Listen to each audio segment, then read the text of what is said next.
I certainly want to thank each and every single one of you that took to Twitter and tweeted me your questions for this Q&A. Wouldn't be possible without you guys, so greatly, greatly appreciate it. Tons of questions were asked here, so my hope is that I'm able to get through all of them in the allotted time available I have to record.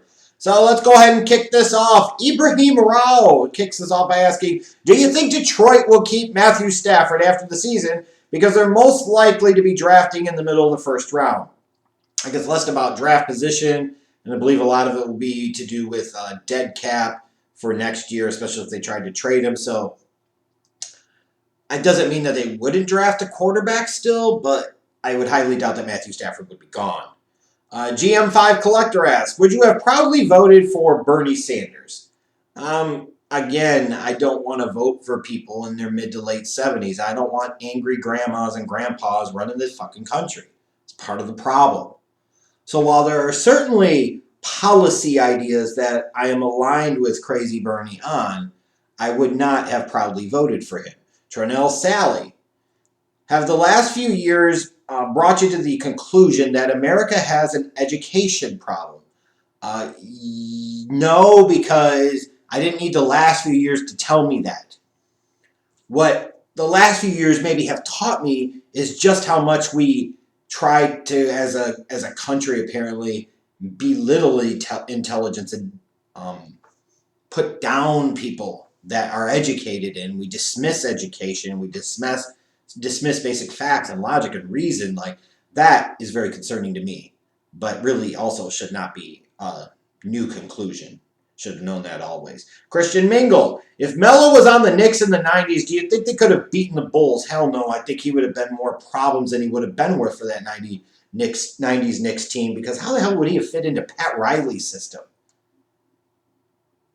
How would Patrick Ewing have worked and John Starks have worked? Like, no, I don't. Just because you add a star player or a big name doesn't automatically make a team better. In some cases, it can make them worse. And I certainly think adding Melo to that 90s Knicks team would have made them softer and made them less physical, less competitive against those 90s Jordan-led Bulls. Illogical Reasoning asks, do you think it's ironic that Trump's most extreme supporters and the most progressive politicians are both reflections of each other in some way? I don't know why I've got this scratch here.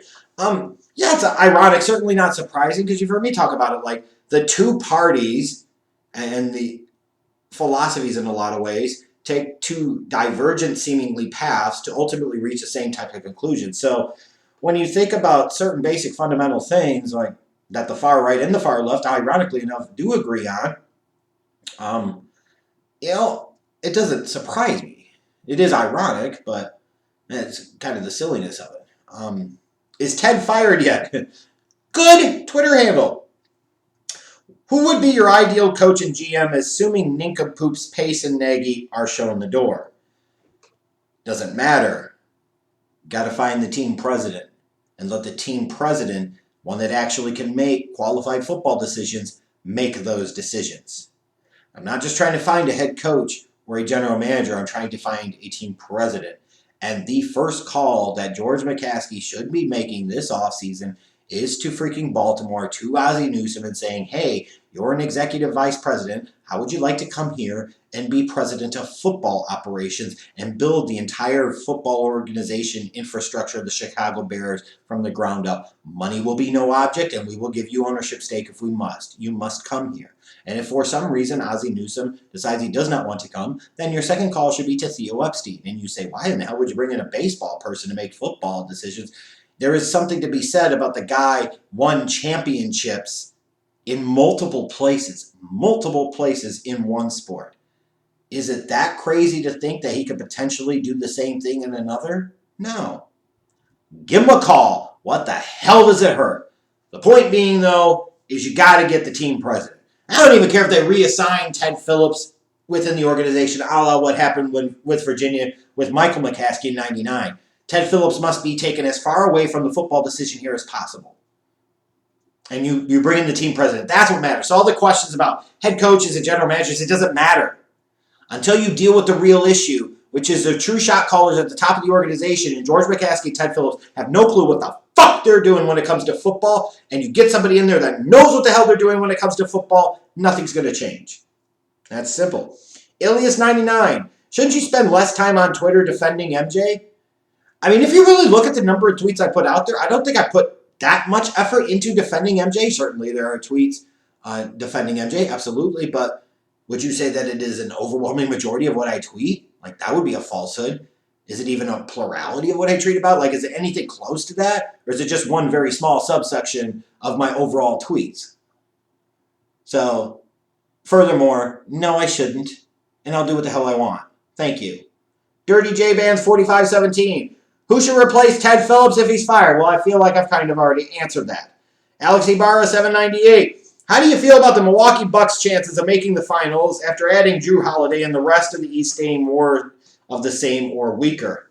I think they certainly didn't hurt their chances. We'll find out just how much better they really are with Drew Holiday, but they needed a little more toughness, and I think Drew will bring that to them. So, certainly positions them well. I would certainly think so. Dane the Funky Homo Sapien. I know that you're left-leaning, but do you see yourself more as neoliberal or progressive? I've never really understood what the fascination here is with always having to label everybody. And that's not me trying to be cowardly about, well, staying away from my beliefs. No, because there are certainly things that you could absolutely point to and say that I'm very left-leaning or flat-out left when it comes to them.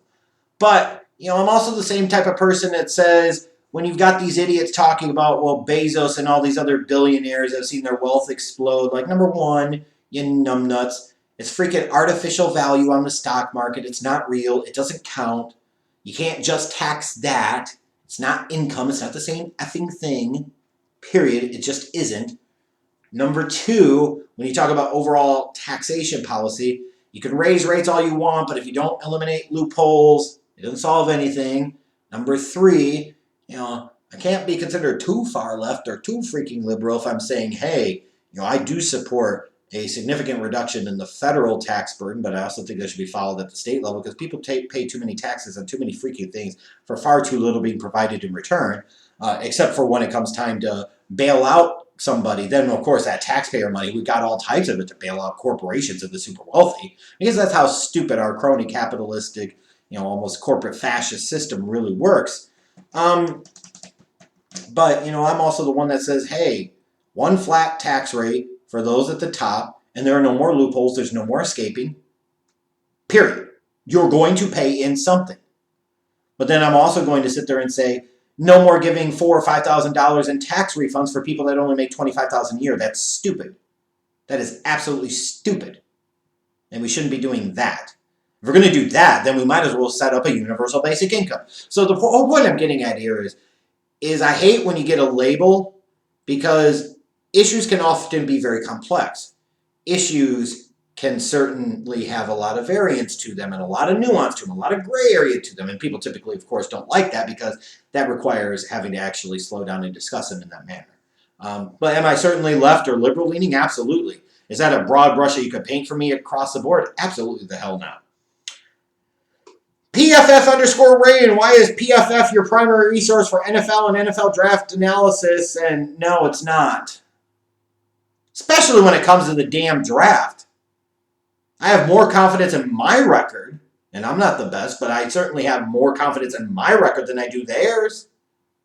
Fuck out of here. Why would I use PFF as my primary resource? Why? They can be a tool to be used. It can be a way to look at things from a different perspective, and I certainly think that is healthy, and I encourage everybody to do that. I certainly don't ignore them, but I don't take them as the gospel, because they certainly are not. I compare PFF, to answer your question, or talk about your question a little bit, I almost view PFF kind of like the credit bureaus, like Experian, Equifax, TransUnion. They seem to wield an ungodly amount of power for whatever reason. It's just been given to them. All the while, they don't really disclose how their scoring model works. So how accurate of a measure of a customer's true credit worthiness is it really? In the case of PFF, do they tell you every single way that they score? No. Does it all make sense? No. mathematically, some of the stuff that they throw together in terms of the overall ratings and so forth make absolutely no sense. So how much stock can you really put into it when you can't like fact check the math or quantify it? You know what I'm saying? Probably not, but whatever. Bankroll sliding. Should the Broncos fire John Elway? I think you're certainly getting to that point where they should. Yeah, you won a Super Bowl a few years back. That was back in 2015. It hadn't been very good since. Jando Cruz 791. If you were the GM of the Bears, what would be the top 5 things you would do as a GM to make the Bears a Super Bowl contender? Number 1, you freaking get a quarterback, a young quarterback that you can build around. That is number 1. Like, obviously, number 2, you want to bring in an actual confident, qualified NFL head coach. Yes, but a quarterback is even more important than that. Then you must build up the offense. You must build up the offense. That is the line. That is the skill positions. The defense can wait. Might not be 5 things, but it's probably more than 5 things. It is offense, offense, offense. That is the name of the freaking game. Period. Stephen Hilton, 92. Where does Ryan Pace rank on your all-time worst Bears GMs on this list? Worst Bears GMs list. Above Hatley and above Emery, below Angelo, and light years below Jim Finks. Does that help you? Maybe? Sure. Demenis Man, Sam Darnold to the Bears, is that realistic? And would it give the Bears a chance to... No! Stop taking other organizations' failures. Stop doing things in the dumb dick way. Just because this organization screwed up horribly when it came to 2017 and drafting Trubisky over Mahomes and Watson does not mean you stop trying to draft a quarterback. Stop trading for Sam Darnold. Stop floating it out there as an idea, people. Stop even mentioning it or suggesting it. He hasn't been able to elevate the Jets, for God's sakes. I don't care what type of Adam Gase-led excuses you want to put out there. At the end of the day, Sam Darnold has stunk there. What the hell do you want him here for? Let somebody else roll the dice and potentially have it pay off big. Let the 49ers or somebody else do that. The Bears need to draft one. Because they need a full and complete rebuild. And they're going to have to rebuild that offense. And they're going to have to reset their window of opportunity to compete. You bring in a Darnold, you're either having to pick up his 5th-year option and then think about a long-term contract. If you don't pick up his 5th-year option, now you're trading for a guy in the 4th year. Now, if he plays big, you got to make a big decision after 1 year. Why the hell would you do that to yourself? That makes no sense. So it's absolutely, totally something the Chicago Bears organization, run by numbskulls, idiots, and incompetents, would do. Black Space 99. Do you believe in the paranormal like ghosts or demons or even dark energy? Hell, I dated a demon for several years. That's true. She even called herself that. Scary bitch. Even in the house that I've lived in now, it's been a little over 6 years. You know, when we first moved in here back in 2014, like into 2015, there were a couple of times where I had like the Trinity scratches, if you will, the 3 scratches across me. Used to hear voices, but not somebody, like maybe they realized the demon that I lived with at the time that nothing else was going to bother me because that was a true nightmare. Oh no, here comes an invisible person, or they're going to move stuff, or they're going to say crazy things in my head. Bitch, please. But even outside of that, halfway silly, halfway serious, certainly had enough experiences over the year to totally believe it because I've experienced it, I've lived it. So yeah, absolutely I do. Keys 10, do you think the Browns make the playoffs over the Ravens as of right now? Yes, I do. Mark Whalen, 67, 2 questions. One, is Die Hard a Christmas movie? Why would it not be considered a Christmas movie? You have 2 types of people. People that are smart and people that think that Die Hard is not a Christmas movie. Second, which NFL team currently holding a wild card spot do you think has the best chance to make a Super Bowl run? Wild card team, best chance to make a Super Bowl run.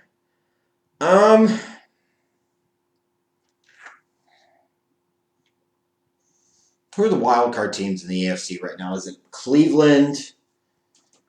Is it Vegas and Miami? Is that what it is? I might even have to look it up. Sorry, guys. Feeling bad. Or is it Indy? I don't think it's any of them in the AFC right now because Baltimore's not even in the picture. If I look at the NFC, I'd probably default to either the Rams or the Bucks. So those might be the two best options, but I don't know if either one of them is truly a great option. Would you ask me who might have the best chance? Um, those would be the ones that I would point to. Fulia Georgian 1. If tomorrow would be the NFL draft and you could take one of the QBs for the Bears except Lawrence, who would you select? I don't know. Haven't watched enough to put my stamp of approval on anybody. Give it time. You'll find out what I think. The real Stimp, do you see Dak Prescott returning to the Cowboys, or do you see him deciding to return somewhere else? If so, where? Now, initially you would think, oh, that injury might have hurt his chances of getting a big money long-term deal. But I think, if anything, the Cowboys' performance this season has helped his chances. I don't think the Cowboys can afford to sit there and let Dak Prescott walk away to somebody else, or even the thought of trading him to somebody else. He'll be back and he'll get his big money contract from the Cowboys. I'd be stunned if he didn't. Kyle Garner, 92, with the news of the COVID-19 vaccine getting ready to be distributed, are you going to get it as soon as possible or take a wait-and-see approach? I don't know if I'll have that much of a choice, because I believe there are going to be certain prioritizations, and in terms of, like, there's going to be phase 1, phase 2, phase 3. Like, I'll be in a later phase, certainly, and no, I'm not in an incredible hurry to get it. I will get it at some point, I'm sure, especially if, like my employer says, hey, we're going to be going back to the office sometime in 2021. In order to do that, in order to still work here, in order to be able to come to the office, you have to have a vaccine. Like, I'm not going to have much of a choice. Am I in a dire, urgent need to do so right now? No. But eventually, I'm sure I would. BPEF00. What other NBA superstar cores do you think could be split up soon because they become a we don't play well together, it's him or me situation like Westbrook and Harden? Durant and Kyrie. Absolutely, that would be the one I would look like. And I would say, is that really going to work? Do we really have confidence that those two guys are going to work? I don't think so. Vinny E21, who's a better safety, Minkah Fitzpatrick or Jamal Adams?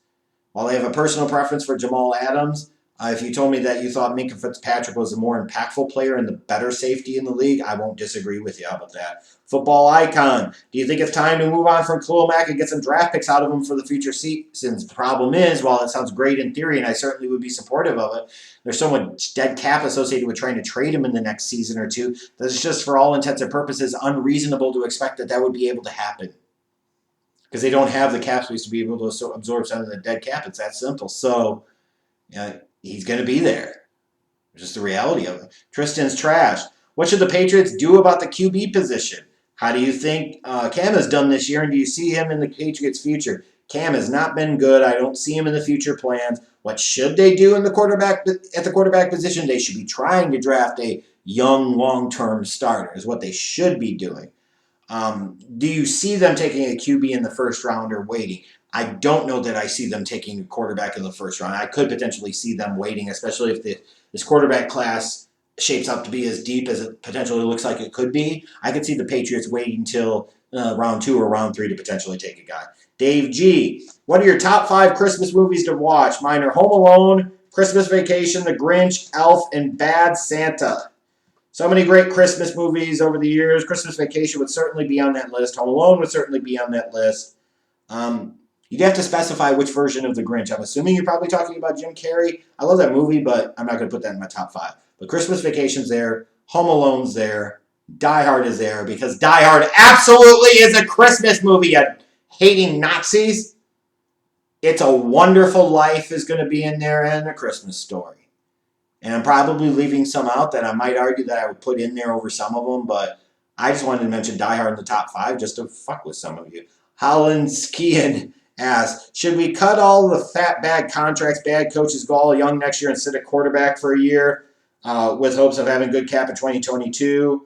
I'm not really sure what all you're trying to ask here, but the Bears should certainly be in rebuild mode.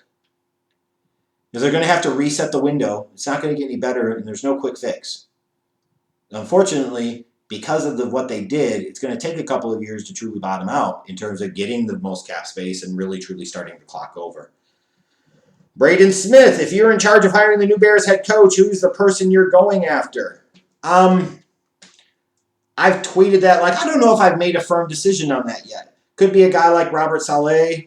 Could be somebody like a Dave Taub. Could be somebody like a Matt Campbell. I don't know if I'm locked into any one choice at this point. But again, I'm much more focused up the ladder. Like, my real focus, honestly, is on getting Ted Phillips the hell away from any and all football-related decisions as much as possible. That's what I'm focused on. Because the GM and head coach stuff is all small potatoes. You got to get that right for those other positions to go right. It's that simple. Playoff bronze season, if the Bears do move on from Ryan Pace, who do you want as the next GM? Again, I've already talked about it.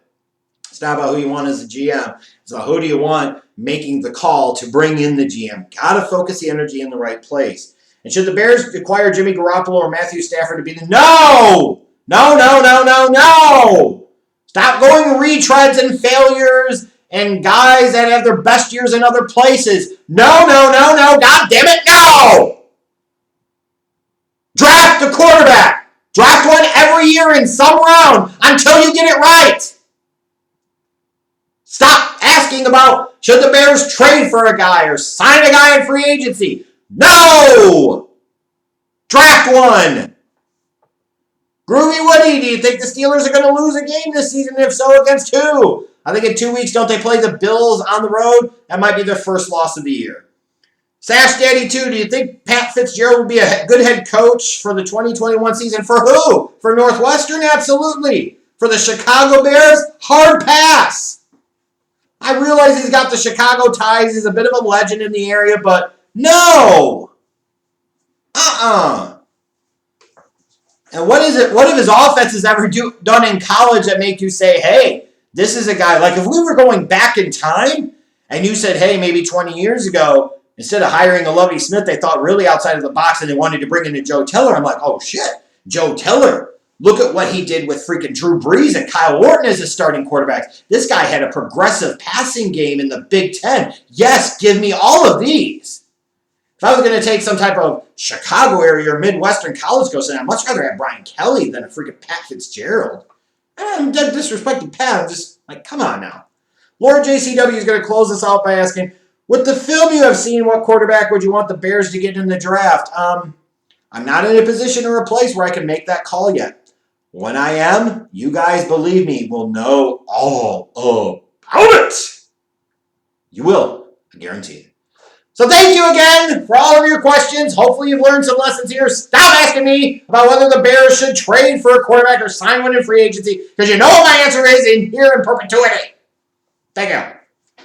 All right, guys, I really do appreciate it. Hope you had some fun with this. And even if it seemed like I yelled at your questions, just relax. Take it easy. It's okay. Nothing personal. Having some fun. All right? All right. Later.